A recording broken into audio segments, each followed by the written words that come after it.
Recientemente, tuvo lugar un evento de naturaleza mística en el Sagrado Santuario, ubicado en el centro del recinto de la mezquita. Lo que fue descubierto bajo este santuario ha generado conmoción a nivel mundial. Se encontró una criatura encriptada que ha estado viviendo bajo el santuario sagrado durante cientos de años.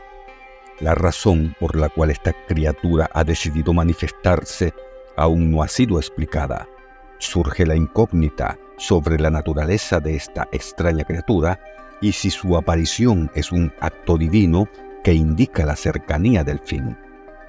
Invito a todos a ver el video completo para descubrir qué está sucediendo en este lugar sagrado, considerado la Tierra Santa por 3 religiones principales, incluyendo el cristianismo, el islam y el judaísmo.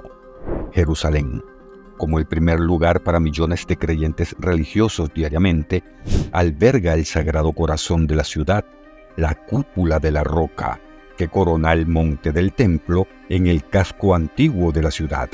Este templo, que simboliza la unidad entre diversas religiones, trasciende su presencia física en la antigua ciudad de Jerusalén, Israel. A pesar de la serenidad aparente de la cúpula de la roca, se revela un giro inesperado mientras los devotos participan en actividades de oración.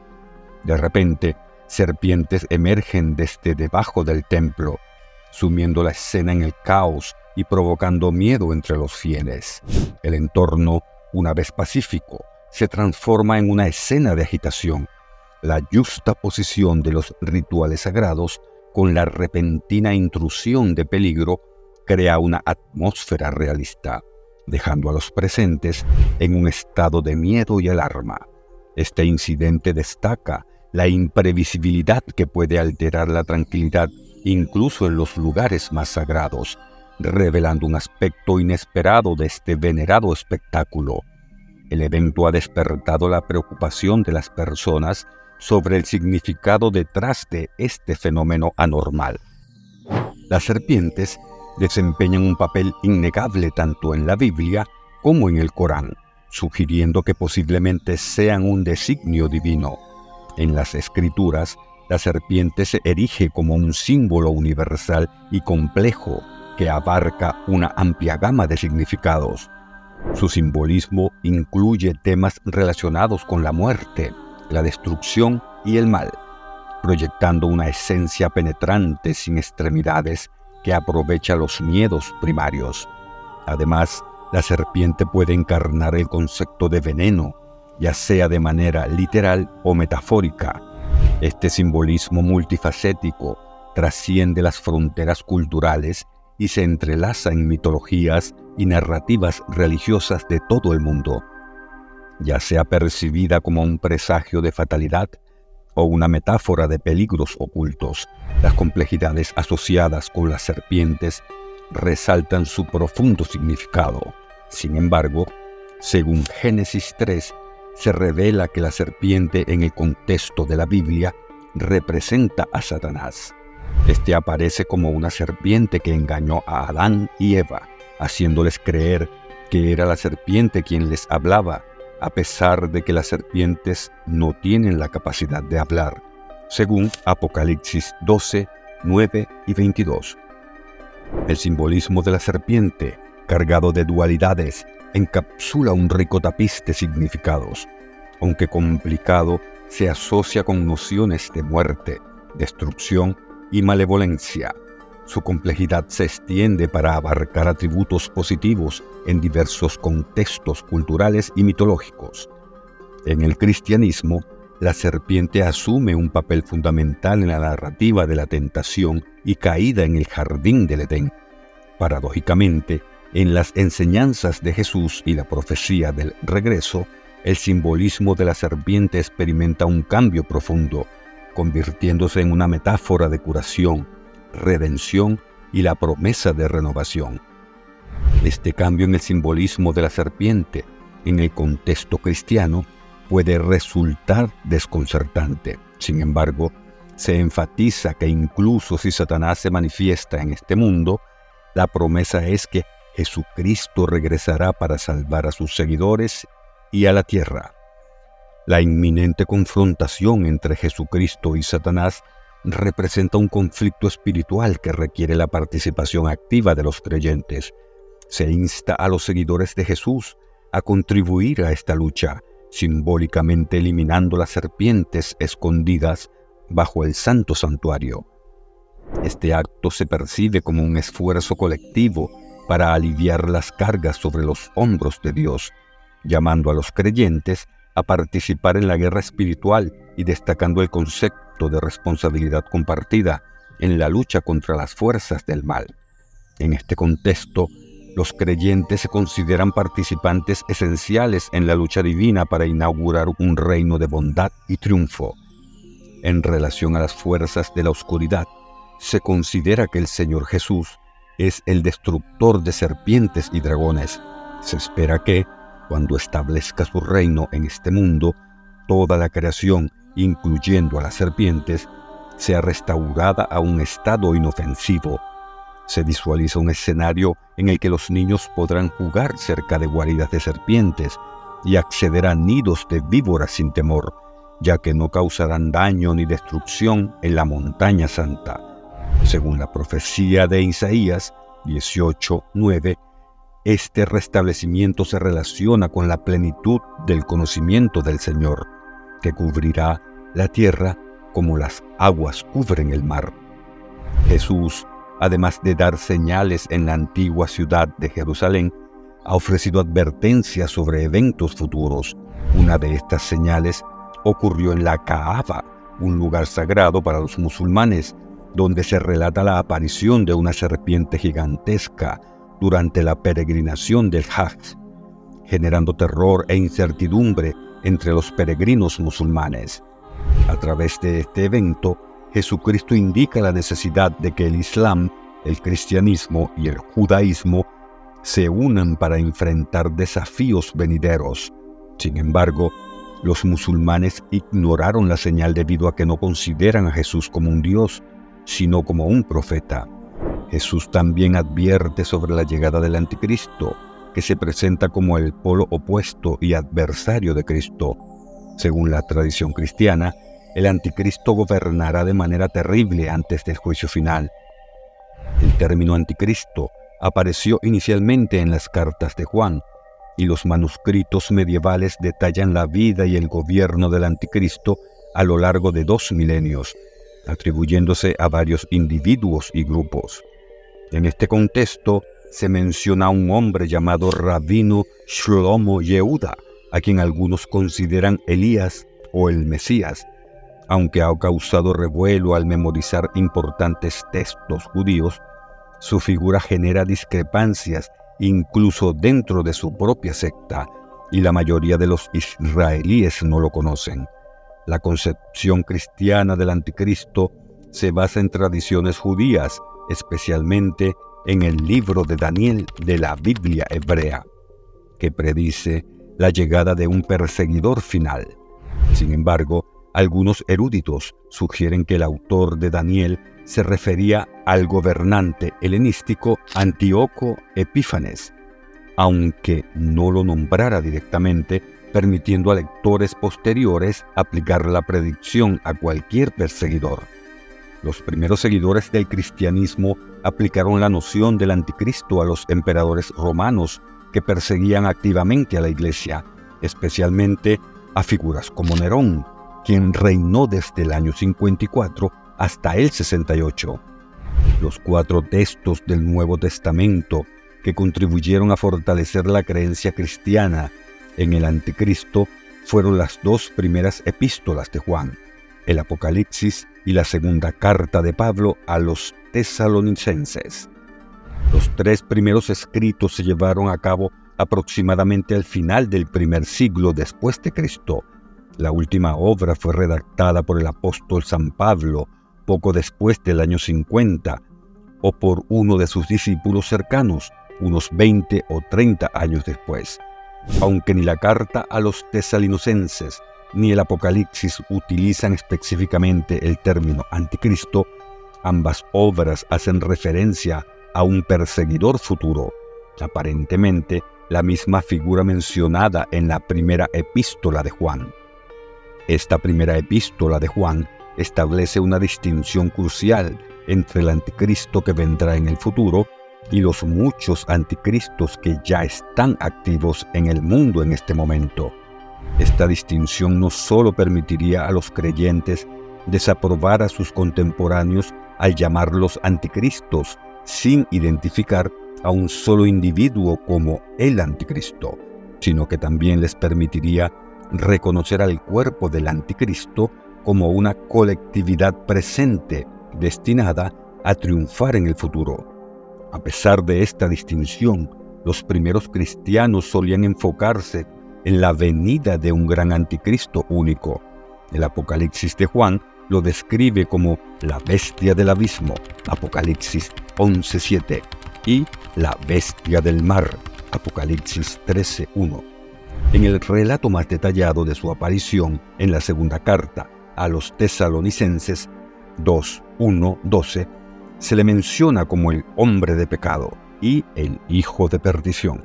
Se espera que aparezca en un tiempo de apostasía general, engañando a la gente con señales y prodigios, incluso sentándose en el templo de Dios y proclamándose a sí mismo como Dios. Sin embargo, según la creencia cristiana, será derrotado finalmente por Jesús, quien lo destruirá con el poder de su palabra y la gloria de su regreso.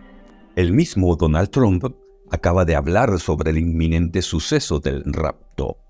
El expresidente dejó caer pistas sobre un evento que ha sido tema candente durante los últimos años. Antes de comenzar, te invitamos a mostrar tu apoyo dejando un me gusta, suscribiéndote y activando la campana de notificaciones, ya que esto nos motiva a seguir creando contenido. El rapto es una creencia arraigada en algunos círculos cristianos, especialmente en el evangelicalismo estadounidense, que representa un evento futuro al final de los tiempos. Según esta creencia, los cristianos creyentes, tanto vivos como fallecidos, resucitarán y ascenderán para encontrarse con el Señor en las nubes. Esta noción tiene sus raíces en la primera epístola a los Tesalonicenses en la Biblia, donde se usa la palabra griega arpazo, que significa arrebatar o apoderarse. El concepto del rapto se vincula al premilenarismo dispensacional, una interpretación específica del final de los tiempos, a menudo representada como un mapa de carreteras que indica que ciertas profecías bíblicas aún no se han cumplido y se desplegarán en el futuro. Esta visión surgió en la década de 1830 y es más prevalente entre teólogos fundamentalistas en los Estados Unidos. Aunque el concepto del rapto y su terminología son frecuentemente discutidos por teólogos en Estados Unidos, es una creencia relativamente moderna en la historia del cristianismo. Surgió en la década de 1830 y no forma parte de las enseñanzas cristianas tradicionales. Las opiniones varían en cuanto al momento preciso en que ocurrirá el rapto, así como si solo es un evento o dos eventos separados. Una perspectiva popular al respecto se conoce como pretribulacionismo. De acuerdo con esta perspectiva, el rapto ocurriría antes de un período de 7 años, conocido como tribulación. Durante este período se argumenta que sucederían eventos turbulentos que culminarían con la segunda venida de Cristo, seguida por un reino mesiánico de 1000 años. Esta noción tuvo sus inicios en traducciones estudiadas por John Nelson Darby en 1833 y ha sido ampliamente aceptada por quienes creen en el rapto. Sin embargo, dentro del evangelicalismo hay discrepancias. Algunos sostienen la idea de un rapto post-tribulación, proponiendo que este sucede después del período de tribulación. Según esta creencia, el rapto tiene distintas fases. La primera sería un rapto secreto al inicio de los 7 años de tribulación, durante los cuales se espera la aparición del anticristo. La segunda fase se daría al final de esta tribulación, cuando Jesús regrese victorioso a la tierra. Para entender esta noción del rapto, se recurre a la promesa de Jesús de regresar a la tierra, presente en el Evangelio de Juan, capítulo 14, versículos 1 y 3, donde menciona preparar un lugar en la casa de su Padre para sus seguidores. Sin embargo, estos versículos no detallan explícitamente si su regreso será secreto o público. Aquellos que defienden la idea del rapto interpretan esto como un evento secreto donde los creyentes serían llevados, dejando a otros detrás. Sin embargo, para aclarar este punto se recurre a otros textos bíblicos que brindan más detalles sobre lo que sucederá cuando Jesús regrese. Después de su resurrección, los discípulos fueron testigos de su ascensión al cielo, lo que aporta contexto sobre su retorno futuro. La Biblia narra este suceso en Hechos 1, 9 y 11, donde los discípulos perdieron de vista a Jesús mientras una nube lo ocultaba. En ese momento, los ángeles aseguraron a los discípulos que el mismo Jesús que ascendió al cielo volvería de manera similar. Esto destaca 2 puntos cruciales. Primero, resalta que el Jesús que regresa es el mismo que vivió en la tierra. Segundo, su retorno se espera de manera visible y similar a su ascensión. Entonces, surge la interrogante acerca de si el concepto del rapto está respaldado por la Biblia. Los versículos de los Hechos resaltan la coherencia entre el regreso de Jesús y su ascensión. Jesús no ascendió en secreto, sino visible en cuerpo, y se espera lo mismo para su regreso. Esto desafía la idea de un rapto secreto, ya que el relato bíblico apunta hacia un regreso visible y reconocible.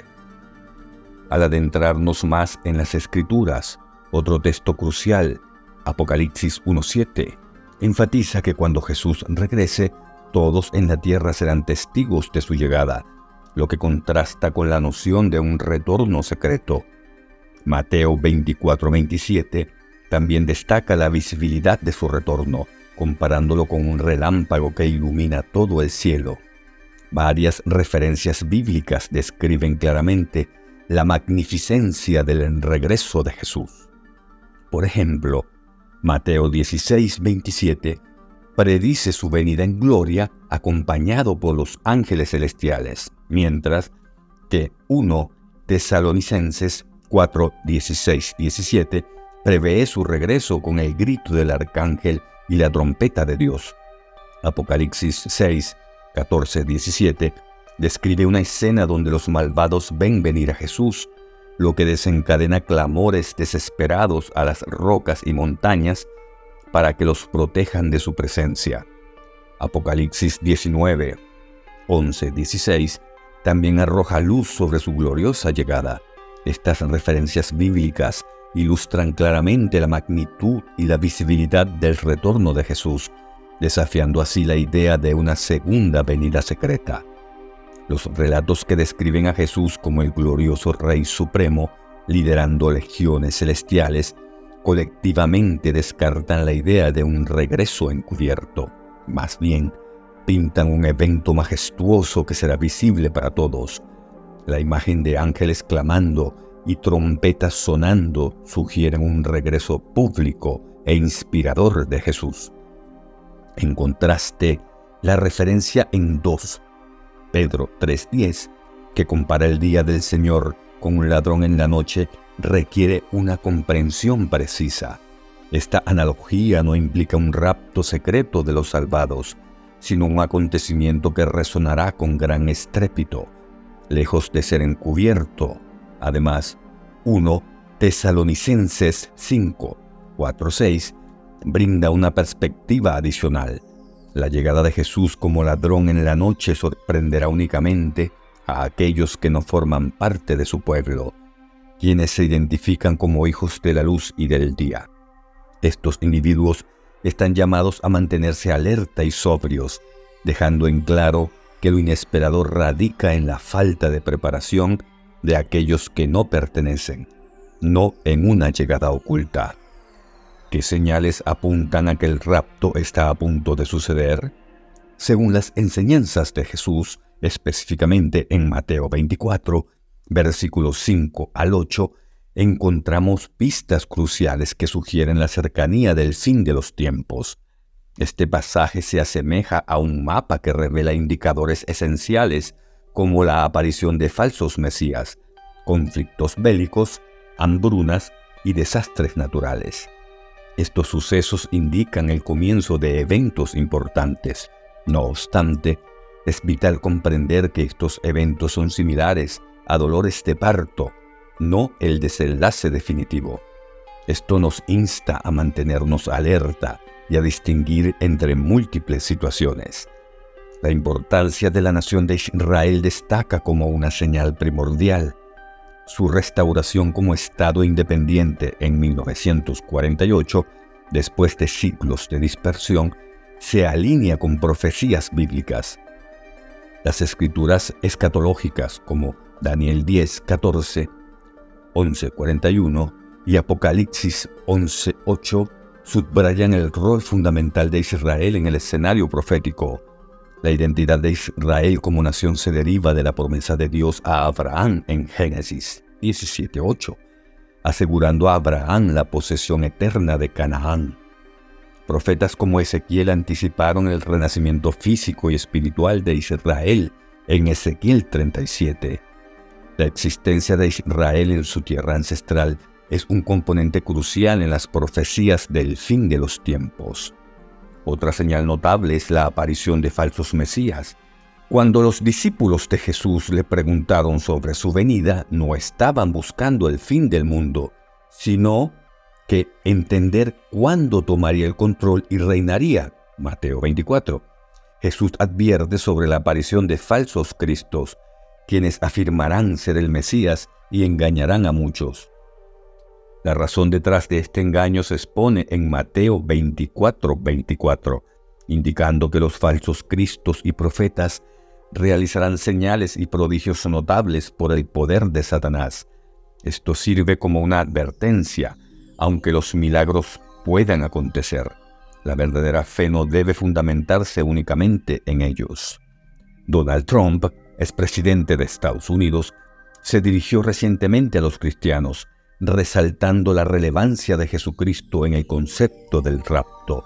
Hizo hincapié en un suceso histórico hace más de 2000 años, cuando un ángel anunció el nacimiento de Jesús a los pastores de Belén. En sus palabras, Trump transmitió un mensaje poderoso sobre la situación actual de América, reconociendo que la nación necesita un Salvador, pero afirmó que él no es ese Salvador. Reconociendo una autoridad superior, señaló a Jesucristo como el verdadero Salvador. Trump destacó la influencia transformadora de la vida, muerte y resurrección de Jesús, afirmando que ha tenido un impacto profundo en el mundo. Para él, Jesucristo jugó un papel crucial en varios momentos críticos de la historia de América, incluyendo la superación de la guerra civil, el fin de la esclavitud, la lucha contra el comunismo y el fascismo, además de contribuir a importantes descubrimientos. Subrayó a Jesús como la fuente última de fuerza y esperanza, enfatizando que necesitamos recordar que Jesucristo es la fuente de nuestra fuerza y esperanza en todo momento y lugar, ahora y para siempre. Trump apuntó que el rapto está en el horizonte y destacó que prepararse es más sencillo de lo que se piensa. Todo se reduce a una cosa clave: aceptar a Jesucristo como tu Salvador. Hizo hincapié en que el rapto está específicamente destinado a aquellos que creen en Jesús, conforme a la Biblia. ¿Qué te ha parecido las palabras de Donald Trump? Te estaré leyendo en los comentarios. Si te ha gustado el video, recuerda mostrar tu apoyo pulsando el botón de me gusta y suscribiéndote al canal y activando la campana de notificaciones, ya que esto nos motiva a seguir haciendo videos.